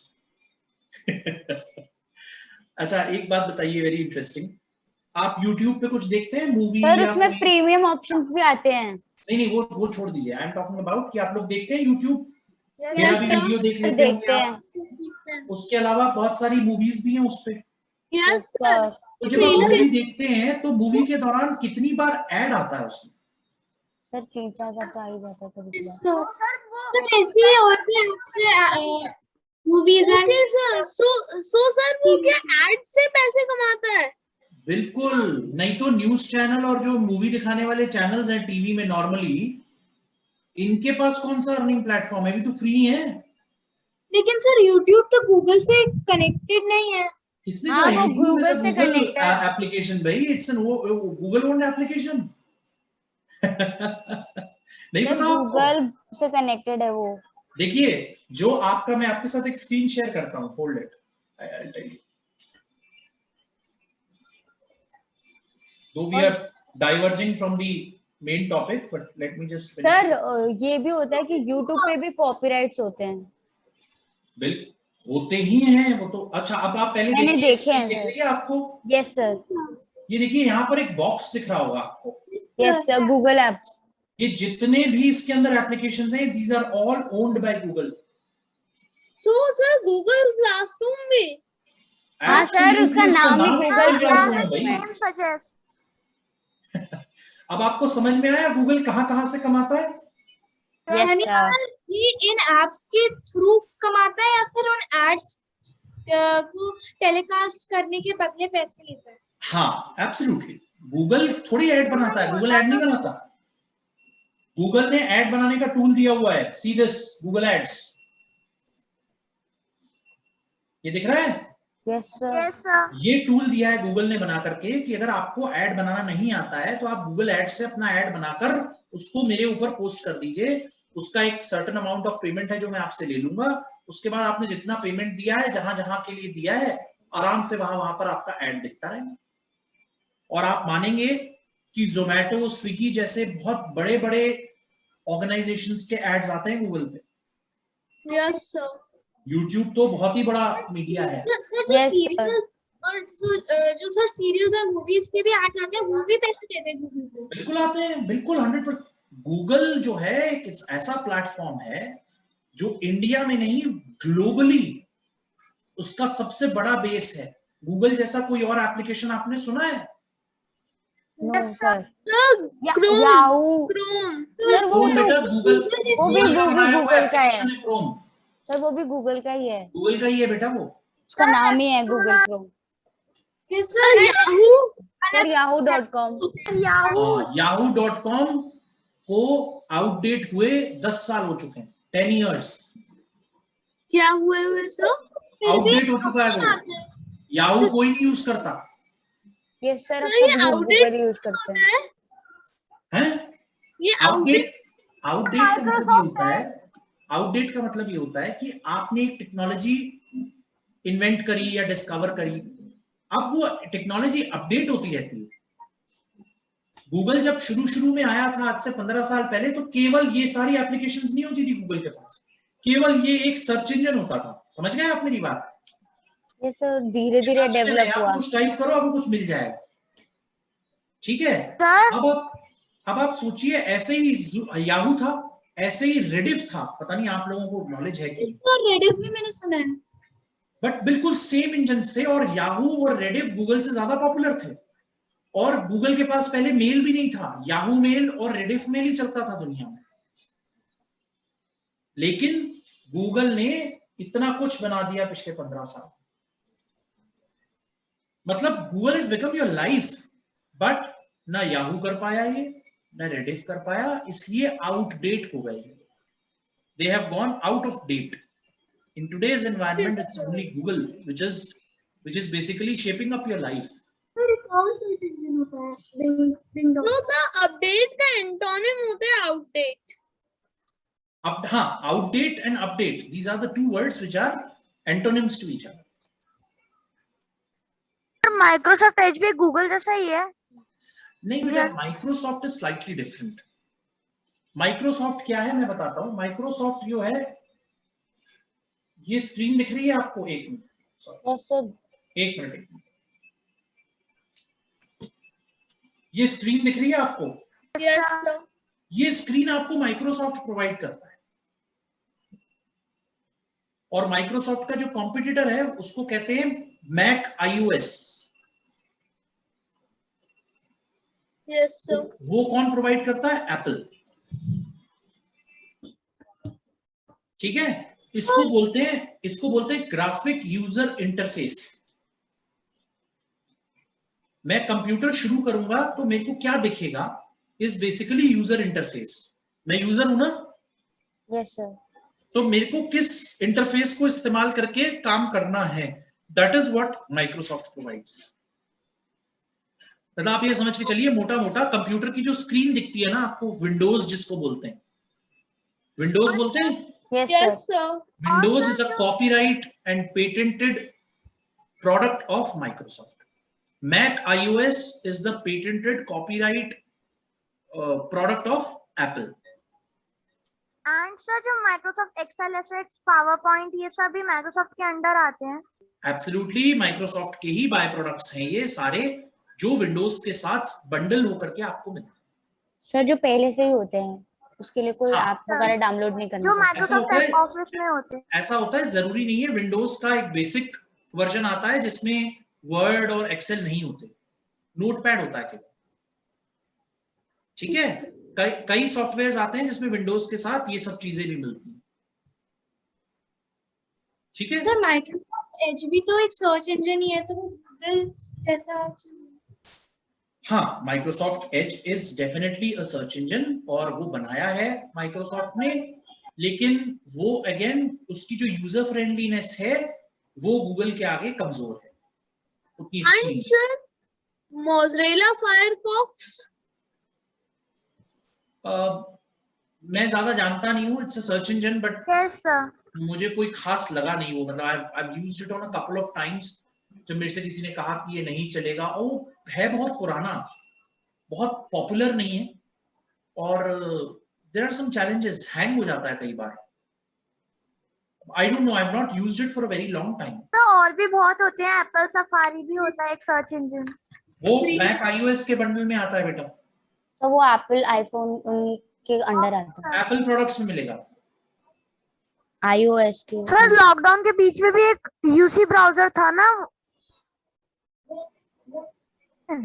हाँ, यूसी ब्राउजर था, लेकिन अगेन वो भी कोई बहुत सस्टेनेबल आइडिया नहीं है, वो इतने लोगों के पास आपको मिलेगा भी नहीं। तो ज्यादातर होता है सर वैसे सबके पास। हमने सर समरी क्या है आज की क्लास की? ओके, आज की क्लास की समरी इंटरेस्टिंग। आप लोगों ने कुछ तो टर्मिनोलॉजीज पूछी मुझसे, तो वो टर्मिनोलॉजीज मैंने आपको एक्सप्लेन कर दी, ठीक है। आप लोगों में से कई लोगों ने बिजनेस और अकाउंटिंग कैसे होती है उसके बारे में पूछने की कोशिश करी, वो मैंने एक्सप्लेन कर दी, ठीक है। कई लोगों ने बिजनेस के बहुत सारे अलग अलग फंडामेंटल्स पूछे, जैसे किसी ने मार्केटिंग पूछा, राइट, वो भी मैंने एक्सप्लेन कर दिया। बिजनेस एंड एंटरप्रेन्योर मैंने जानबूझ के एक्सप्लेन नहीं किया because that's part of your syllabus. I will start the class with 3rd unit, then I will explain, don't worry about it, ठीक है। ये सब चीजें हैं जो आज हमने क्लैरिफाई की हैं। सर आज की अटेंडेंस लगेगी? आज की अटेंडेंस सर कल 4 ही जन मैंने बोल दिया था कि अटेंडेंस नहीं लगेगी। ओके सर, ठीक है, बट मैं एज्यूम कर रहा हूं कि यूनिट 1 फिनिश हो चुकी है, but still if you get any questions. Sir मुझे क्लास डाउट था। सर मुझे तो डाउट्स थे। सर मुझे ये पूछना था कि सर जैसे आपने लेक्चर 5 का ए बी पार्ट बनाया है और सी, सर उसमें आपने अकाउंटिंग के टर्म्स पार्ट वाइज पढ़ाए थे, तो हाँ। सर जब आपने लेक्चर 6 स्टार्ट किया उसमें आपने अकाउंटिंग कॉन्सेप्ट स्टार्ट किए थे। हाँ, तो सर टोटल 9 होते हैं, आपने जैसे शो की थी बुक में, बट सर आपने 5 पढ़ा के जब आप 5th पे थे आपने कहा कि अदर 4 वी विल 6 का बी पार्ट तो आया ही नहीं। वो बी पार्ट में जानबूझ के मैंने छोड़ा है। मैं आपको जब अभी अकाउंटिंग पढ़ाना शुरू करूंगा ना, अभी जब अकाउंटिंग पढ़ाना शुरू करूंगा, मैंने 2 चैप्टर्स डाले हैं, अभी मैं वेंसडे को उसके बेसिक्स एक्सप्लेन करूंगा, तब आपको धीरे धीरे करके अकाउंटिंग कॉन्सेप्ट्स भी क्लियर कर दूंगा जो बचे हुए 4। सर कई बार क्या होता है वीडियोस गलत ऑर्डर पे आ जाते हैं, मतलब सर मैनेजमेंट का वीडियो हमने बहुत पहले पढ़ा था तो उसका बहुत बाद में आता है, डबल एंट्री सिस्टम होने के बाद। क्या मतलब, मैं समझा नहीं, दोबारा बोलो। सर फॉर एग्जांपल आज आपने भेजा है अकाउंटिंग कॉन्सेप्ट का, तो अब थोड़े दिन बाद डबल एंट्री बीच में आ जाती है, मतलब वो कंटिन्यूएशन नहीं रहता। नहीं, ऐसा एक ही बार हुआ है, सब बार हाँ सर एक ही बार हुआ है, वो आपने एक बार मैनेजमेंट में गलत हो गया था, छूट गया था, तो मैंने बीच में वो जो डबल एंट्री सिस्टम पढ़ाते पढ़ाते बीच में एक स्टेक होल्डर्स डाला था। Yes sir. लेकिन आप ये ध्यान रखिए, डबल एंट्री सिस्टम स्टार्ट हो गया है, अभी केवल इंट्रोडक्शन हुआ है बेटा उसका। वो मैंने आपको ड्यूअल कॉन्सेप्ट बताया था, वो तो बहुत पहले बताया था। यस सर बहुत पहले बताया था, वही इंट्रोड्यूस हुआ है। अभी जो बेसिक्स हैं वो मैं आज फिर शेयर करूंगा। जो लेक्चर 5 और 5A है वो introduction to double entry system था, समझ गए आप? आपने ड्यूअल एस्पेक्ट कॉन्सेप्ट कौन से लेक्चर में पढ़ाया था? बिल्कुल शुरू में पढ़ाया था, जब मैंने बुक कीपिंग और अकाउंटिंग पढ़ाई थी, उन चैप्टर्स में भी किसी एक चैप्टर में मैंने बताया था, और इनफैक्ट वो मैंने क्लास में ही बताया था कि हर बिजनेस ट्रांजैक्शंस के 2 एस्पेक्ट्स होते हैं, 2 हिस्से होते हैं। ये सब बताया था। तो अब आप पढ़ना शुरू करेंगे ना अकाउंटिंग में, जो बिजनेस रूल्स में आपको समझाऊंगा उसमें आप डेबिट क्रेडिट पढ़ेंगे, अदरवाइज हर बिजनेस ट्रांजैक्शन के 2 हिस्से होते हैं। हाँ सर मुझे 2 क्वेश्चंस थे। पूछिए। सर जो कंपैरेटिव स्टडी होती है तो कंपनीज के बीच में, उसका यूज क्या होता है? बेटा उससे वो अपनी परफॉर्मेंस देखते हैं, वो देखते हैं कि ये कंपनी मुझसे बेटर कर रही है। सर वो कंपेयर करते हैं। हाँ, ये कंपनी मुझसे बेटर नहीं कर रही है, और फिर उसके बाद आप ये चेक करते हो कि आप ऐसा क्या कर सकते हो जिससे आप भी परफॉर्मेंस अपनी बढ़ा सको।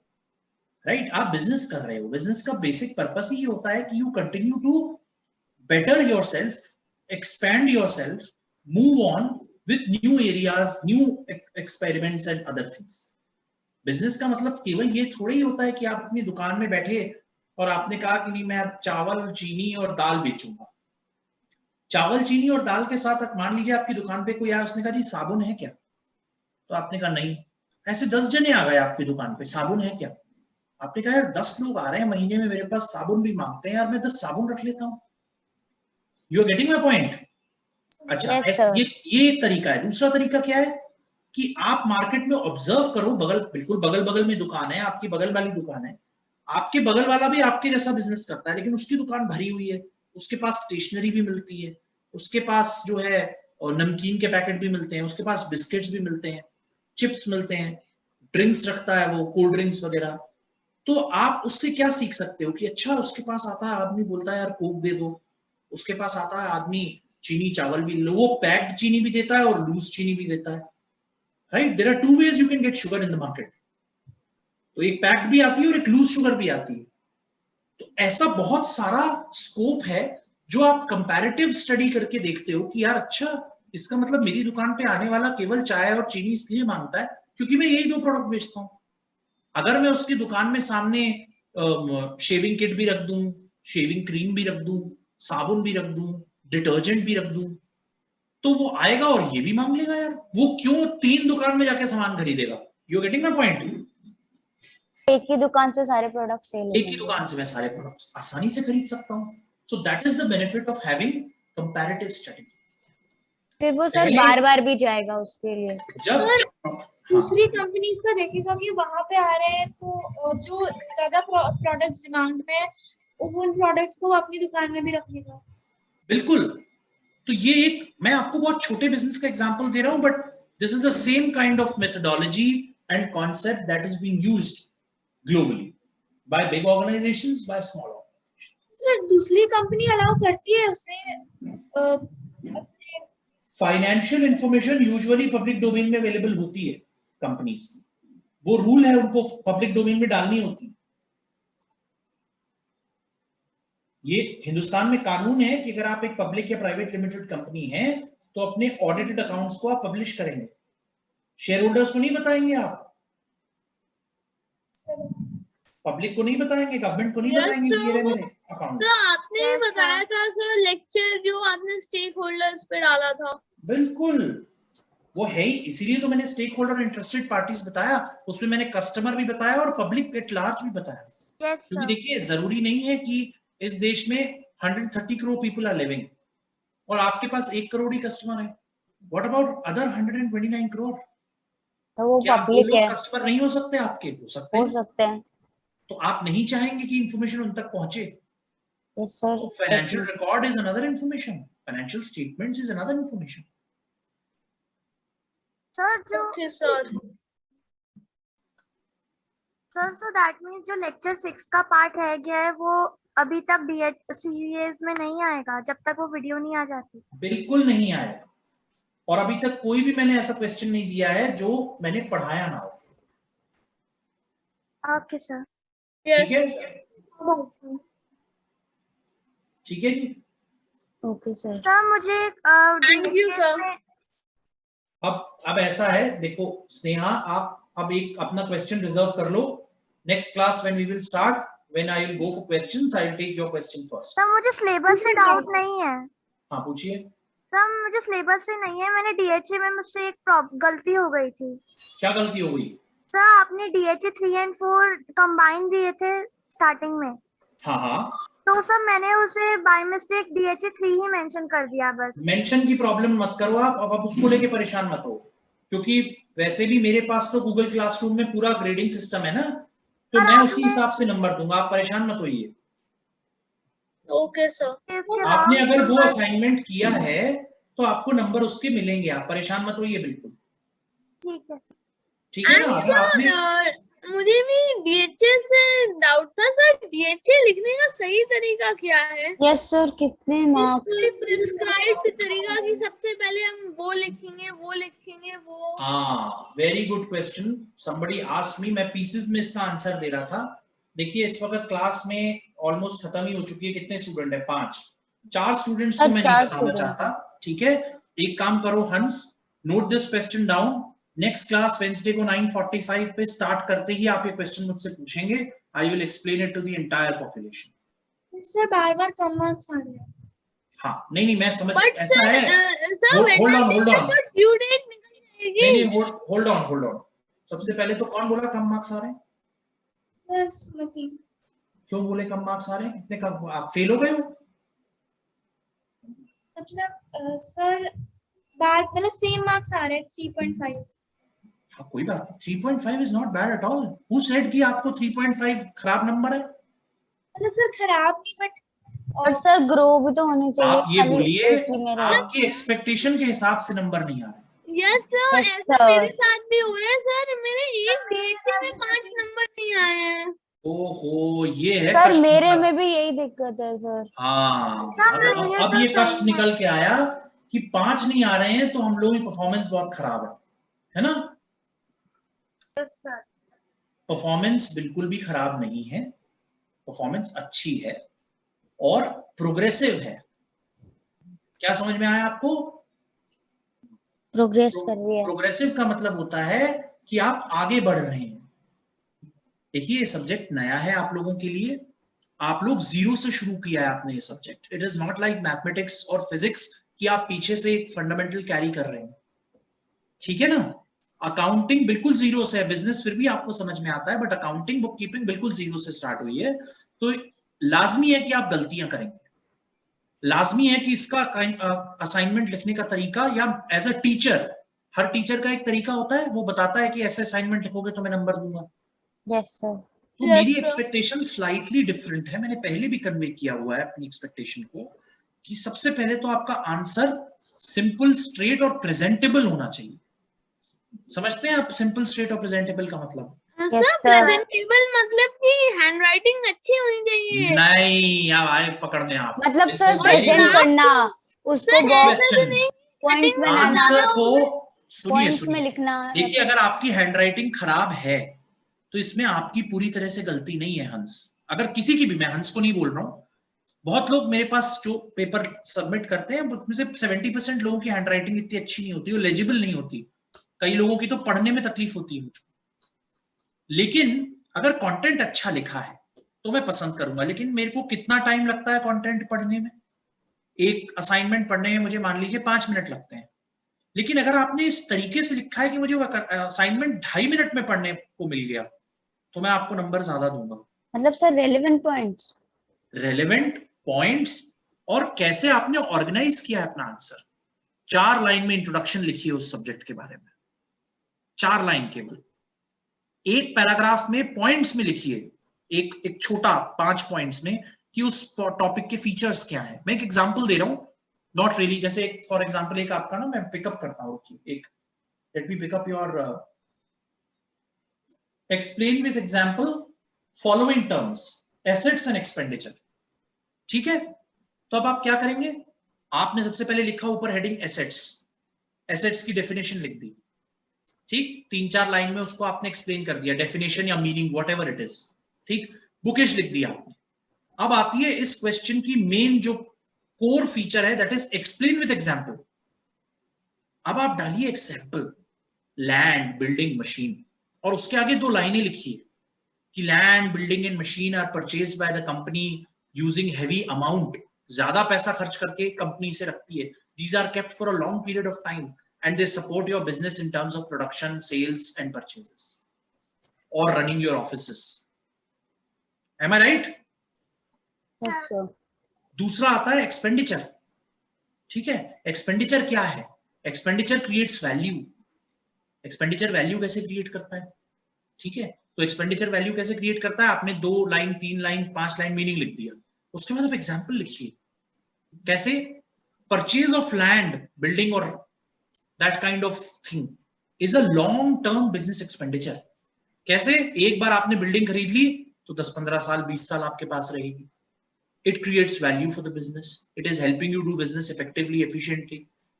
दूसरा एग्जांपल दीजिए कि माल खरीदा आपने मार्केट से, रेंट दे दिया महीने का फैक्ट्री का, right? This also creates value. How you have been able to use that space for the purpose of your factory। और फैक्ट्री से क्या होता है? प्रोडक्शन। प्रोडक्शन से क्या होता है? आपके बिजनेस का ब्रेड एंड बटन अर्न होता है। समझ रहे हैं? तो ये शॉर्ट टर्म एक्सपेंडिचर है, हर महीने होगा। You are getting my point? Yes sir. अपने क्वेश्चन को ऑर्गेनाइज करिए, पहले तो क्वेश्चन पढ़िए बहुत ध्यान से, उसके बाद आप उसका आंसर लिखना शुरू करिए। दो I am going to cover this in the next class once again in more detail, but I am just telling you one example. अगली क्लास में हंस, it is your responsibility to ask this question. Sir sir आप ऐसे DHA 9 का भी बता सकते हैं प्लीज? एक डाउट था सर। ऐसा है, अगर DHA 9 आपने अभी नहीं किया है तो आप DHA 9 अभी रुक जाइए, मैं आंसर नहीं बताऊंगा आपको, I will tell you the model. Yes sir. Okay sir. Answer आपको लिखना है, मैंने आपको टर्म्स समझा दिए क्लास में वीडियो के थ्रू, ठीक है। आपके पास बुक है, दोनों की हेल्प लीजिए, आंसर आप खुद लिखेंगे। I have already told you the model, how to write an answer. Okay sir. Introduce the subject, give an example. जो आप कमेंट्स में करेक्शंस मेंशन करते हो तो सर उसके अकॉर्डिंग हमें DHA रीडू नहीं करना होता? ठीक करिए, बिल्कुल, वो कमेंट्स इसीलिए हैं। मतलब सर वापस रीअपलोड नहीं करना होता, बस अपनी नोटबुक में करिए। देखिए ऐसा है, बहुत सारी रीडूइंग हो जाती है। और मैं दूसरा आप लोगों को एक चीज और बता देता हूँ, I have given you how many assignments so far? 12 हो गए। अब देखिए आपके 10 ही रिपोर्ट होने हैं, 10 ही DHAs हैं जो रिपोर्ट होने हैं। मैंने आपको 12 दिए हैं। इसका पर्पस एक तो ये है कि आप थोड़ा मेहनत करेंगे, चीजों को बार बार पढ़ेंगे, ज्यादा एक्सपोजर मिलेगा, ज्यादा लिखेंगे, ज्यादा मेमोरी रिटेन करेंगे, एक गलतियां करेंगे, सीखेंगे। दूसरा, इन 12 में से मैं आपके बेस्ट 10 सेलेक्ट करूंगा और 2 जिसमें नंबर सबसे कम है वो हटा दूंगा, ठीक है?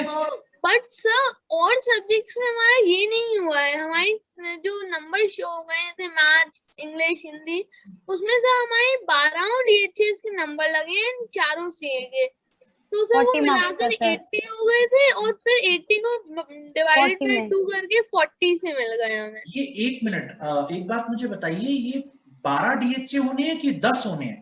Sir 12 DHAs 4 CAs, so 12 DHAs into 5 equal to 60। नहीं, वो मैं समझ गया, वो that I know, I was told set sometime 1 back में 10 only। सर सेट 1 में 12 होते हैं और सेट 2 में 10 होते हैं। अच्छा ठीक है, तो ऐसा है, मैं आपको 2 या 3 असाइनमेंट्स और दूंगा अभी जो करंट सिलेबस चल रहा है उसमें से, और फिर 15 या 14 में से मैं आपके 12 DHA सेलेक्ट करूंगा। That is why I said attempt all DHAs। Okay sir, फिर आपका सेट 2 शुरू करेंगे। और सर आपको कभी कभार अभी जो आपने बताया था कि लोग चीटिंग करते हैं, सर बहुत बार क्या होता है आप वीडियोस में जो एग्जांपल्स बताते हैं हम वही एग्जांपल्स देखते हैं, तो ऐसा भी लगता है? देखो मेरे को अपने एग्जांपल्स पता है, वो वीडियोस मैंने बनाए हैं and I know what examples I give, so I am not coating those things. मैं एक बिल्कुल अलग चीज कोट कर रहा था जो बहुत इंटरेस्टिंग मैंने आज कोट करी है। वो पता चल जाता है कि किसी एक ने लिखा है और 6 ने उसे कॉपी कर दिया है। बट सर जैसे कोई आपसे DHA मांग रहा है तो उसे हमें भेजना चाहिए या नहीं? मतलब जब ये मैं नहीं बताऊंगा आपको, ये मैं क्यों बताऊंगा आपको सर? मतलब जब तक उसने सबमिट नहीं किया हो तब तक मत भेजिए। ये तो आपकी दोस्ती है और ये आप क्या करना चाहते हैं ये आपकी चॉइस है, ये मैं कैसे बताऊंगा? मैं नहीं बताऊंगा, खुद सोचिए आप। देखिए आप नहीं देंगे तो वो चिढ़ेगा, आपकी बुराई करेगा, आपसे नाराज हो जाएगा, है ना? बात तो सही है। अगर आप देंगे तो हो सकता है उसको आदत पड़ जाए। हाँ, फिर वो हम पे डिपेंड रहेगा सर। फिर वो हर बार बोलेगा यार अपना फोटो खींच के भेज दे मुझे। देखिए हेल्प करने में और उसके क्रचेस बनने में फर्क है। देखिए अगर कोई बीमार है, उसने कहा है मैं बीमार था, मैं नहीं कर पाया, सब मुझसे 1 हफ्ते में असाइनमेंट मांग रहे हैं, तो ये हेल्प कर दे, तो आपने एक आधा असाइनमेंट भेज दिया, चलता है। वो हर बार ही बीमार हो जाता है, वो ठीक नहीं है ना। अब आप कॉल अपने आप लीजिए कि आपको कितनी हेल्प करनी चाहिए। एक होती है वाजिब हेल्प और एक होती है कि जबरदस्ती तो कंधा ही पकड़ लिया है मेरा, ये मेरे पे बैठा रहता है पूरे टाइम। सो यू डिसाइड, ठीक है? Okay sir. ओके चलिए प्लीज डाउट्स मैं नेक्स्ट क्लास में पूछूंगा। हाँ प्लीज पूछिए अपने। और DHA वाला जो पॉइंट था मैंने बोला था हंस, आप यू रिमेम्बर दिस, और आप नेक्स्ट क्लास में जब मैं क्वेश्चंस बोलूंगा तो सबसे पहले पूछिएगा कि DHA लिखने का तरीका क्या है। I will tell the entire class in detail. Okay? और सर अभी DHA 9 सबमिट करना है या फिर आप बताओगे उसके बाद? नहीं, आप सबमिट कर दीजिए। मैंने आपको 8 का मॉडल बताया, based on that try and understand, मतलब प्रेजेंटेबिलिटी अपनी ठीक करनी, एग्जांपल्स दीजिए, ऑर्गेनाइज करिए। वैसे जैसे कि आप 2-3 दिन लेट हो गए हैं DHA सबमिशन करने में, तो मार्क्स तो नहीं कटेंगे? देखिए ऐसा है, मैं आपको सारे DHAs निकाल के देखिए, मैं चेक 2-3 दिन बाद ही करता हूँ। वैसे मैं कुछ DHAs पहले से चेक करके रख लेता हूँ, कुछ लेट करते हैं उनका भी। अब जैसे 9th DHA जो है वो 24 जुलाई के लिए ड्यू था, तो वो मैं आज चेक कर रहा हूँ। काफी कर लिए मैंने, कुछ कर रहा हूँ अभी और करने। तो जो 10th है वो आज ड्यू है, तो मैं 2-3 दिन आज से चेक करना शुरू करूंगा, अगले 4-5 दिन तक चेक कर। मैं 5-5 दिन का टाइम वैसे ही दे देता हूँ, 5 दिन और दे देता हूँ। लेकिन सर डन लेट लिखा आता है वहां पे। सर क्या लिखा आता है? देखिए वो इसीलिए तो है ना कि मैंने ड्यू डेट डाली है 26, आपने 27 को अपलोड किया, तो वो डन लेट दिखा देगा। तो वो दिखा तो देगा, बट मैं नंबर तब काटता हूं जब मैं देखता हूं कि कंटिन्यूअसली एक स्टूडेंट बिल्कुल नहीं मान रहा है, बार बार आप लेट करते हैं, बहुत लेट करते हैं। I can tell you the names of the students, क्योंकि ये गूगल क्लासरूम बहुत ब्यूटीफुल टूल है, ये मेरे बड़ी आसानी से बता देता है कितने स्टूडेंट कितनी बार लेट है।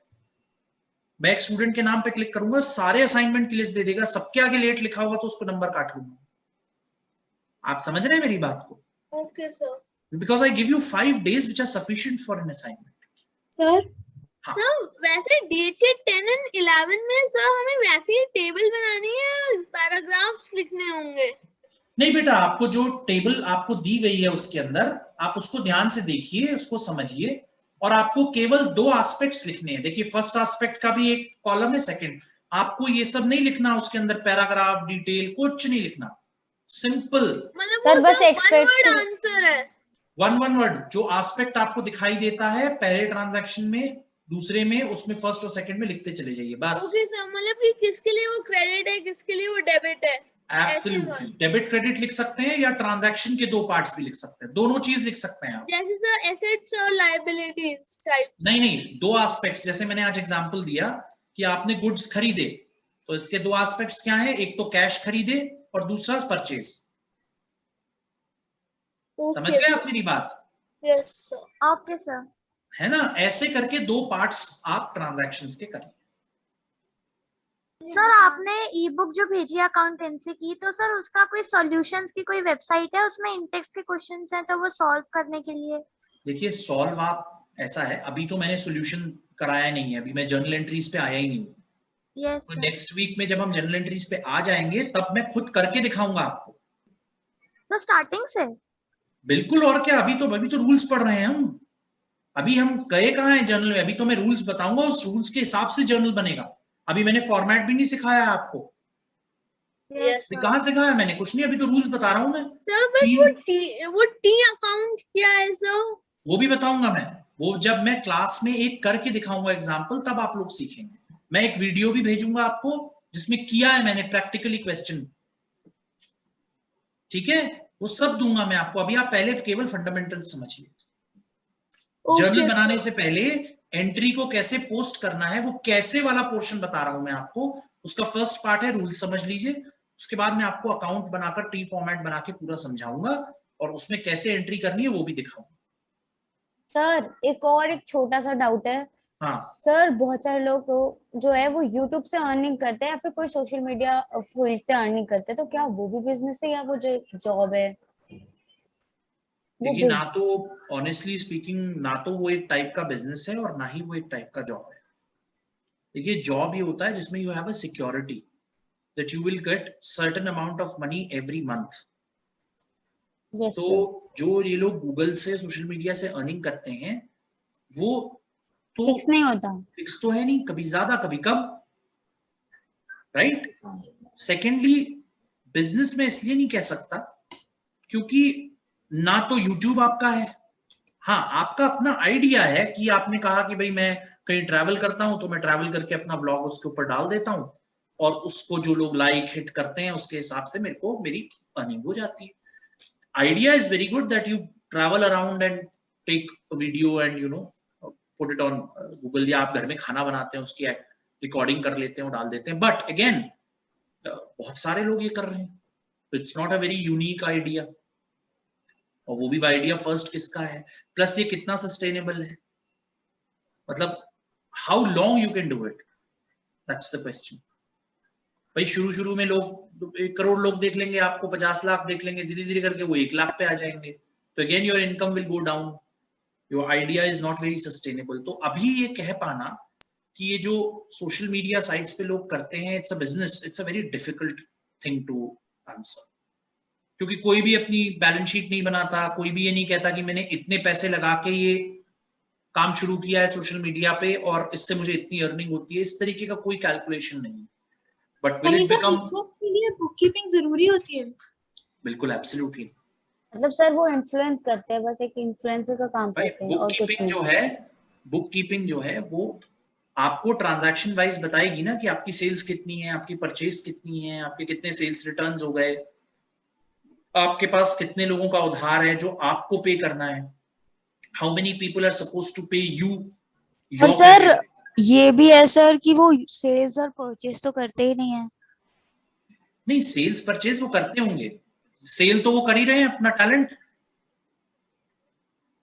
और परचेज क्या है, आप कहीं अगर ट्रैवल करने जाते हैं तो खर्चा करके ही तो जाएंगे, गाड़ी में पेट्रोल भरवाएंगे, बाहर घूमेंगे, कैमरा खरीदेंगे बढ़िया सा, अगर फोन भी खरीदना है तो फोन खरीदेंगे, उससे शूट करेंगे, राइट? Yes sir. वहां जाके खाना खाएंगे, भूखा थोड़ी रहेगा आदमी, फ्री में कौन खिलाएगा आपको? That is all cost, that is all buying that you are doing. भाई देखिए, आप अगर बिजनेस कर रहे हैं यूट्यूब पर तो उसकी भी तो कॉस्ट है ना। Yes sir. ठीक है। और मुझे एक डाउट था। अब भाई देखो ऐसा है, I think 1.5 hours are done. Let us pause here. I'll take one more extra class like this, maybe on Saturday. Yes sir, मुझे भी काफी और डाउट्स थे। ठीक है, हाँ ठीक है, सैटरडे को we will continue with your doubts. I'll give you 45 minutes. Sir जो DHA 10 and 11 है, हाँ हाँ तो मतलब कि उसमें हमें ऐसे वर्ड्स लिखने हैं जो मतलब कि अकाउंटिंग की टर्मिनोलॉजी से रिलेटेड हो। हाँ, अब आप समझ गए, यू गॉट इट नाउ, आप समझ गए। उस ट्रांजैक्शन को ध्यान से पढ़िए और जो अकाउंटिंग टर्मिनोलॉजी आपको समझ में आ रही है उसके सामने लिखिए। Okay sir. ठीक है, डोंट वरी, गलती अगर आप करते हैं तो दिक्कत की बात नहीं, हम सिखाएंगे आपको। और नंबर अपने आप बढ़ जाएंगे, आप चिंता मत करिए, नंबर की चिंता मत करिए, अपने आप बढ़ जाएंगे। सर जब क्लासेस होंगी तब आप क्लासेस में एक दो कॉन्सेप्ट्स जो डिफिकल्ट हैं वो तब पढ़ा दो तो अच्छा रहेगा। मैं बिल्कुल वेडनेसडे फ्राइडे दोनों में मैं पूरा कॉन्सेप्ट एक्सप्लेन करूंगा, even after uploading video lectures, so don't worry about it. Sir दरअसल वीडियो लेक्चर्स में हमें ज्यादा कुछ समझ में नहीं आता है। Don't worry, we will have an interactive class from this Wednesday, don't worry. But sir आप इन वीडियोस भी अपलोड कीजिएगा। बट वीडियोस तो मैं करूंगा, वो तो मेरे पास कई कुछ बने हुए हैं, कुछ मैं रिकॉर्ड कर रहा हूँ, तो वो मैं अपलोड करूंगा, because that's with me only. तो वो आपके बेनिफिट के लिए नोट्स बनाने में इजी होते हैं, फिर उसको बाद में पता है, मैं भी साथ में एक्सप्लेन भी करता जाऊं। डोंट वरी, वीडियो अपलोड तो मैं करूंगा ही। यस सर, क्योंकि फिर बाद में समझ नहीं आए तो वापस जा सकते हैं देखने के लिए। हाँ बिल्कुल बिल्कुल बिल्कुल। यस सर, मैक्सिमम 2-3 टाइम्स देखने के बाद ही लेक्चर हाँ सर समझ आता है। Do not worry, you will continue to get lectures, but I will also explain. Okay sir. Okay sir. Yes, economics का क्या मतलब होता है? इकोनॉमिक्स आपके कोर्स में है। सर इकोनॉमिक्स वेट करिए, मैं एक्सप्लेन करूंगा। Okay, park it for Saturday let's have a question answer session for 45 minutes. Okay sir. ठीक है, ask all remaining questions on Saturday. ठीक है, चलिए सबको रिमाइंड कर दीजिए, आपस में बात कर लीजिए पूरी क्लास को, ऑल 32 31 वेडनेसडे फ्राइडे ग्रुप पे मैसेज भी डाल दिया है। Please, thank you very much for doing that. Thank you sir. And sir क्या हम लोग एक टेलीग्राम ग्रुप बना सकते हैं कॉमर्स का? योर चॉइस, बिल्कुल बना सकते हैं, आप बनाइए, इंग्लिश का भी है, बना लीजिए, मेरे को कोई प्रॉब्लम नहीं, आप बनाइए। और उस पर आप, जैसे मैं इंफॉर्मेशन कभी देता हूँ, आपको लगता है सारे लोग नहीं पढ़ पाते हैं गूगल क्लासरूम पे, तो आप उस पर डाल दीजिए। यस सर, हम आपको भी ऐड कर लेंगे। अच्छा, मुझे भी करोगे ऐड? Yes sir. अच्छा, तो मतलब मेरे को कष्ट देना चाहते हो? आप अगर आपको कुछ भी बोलना है तो आप वहाँ पे भेज सकते हो। Yes sir, personally to class 9। ठीक है, बना दीजिए, बिल्कुल बना दीजिए, मेरे को ऐड कर दीजिएगा उसमें। Okay sir, thank you sir. Okay, thank you very much. Thank you so much sir. Thank you so much sir. No problem, thank you.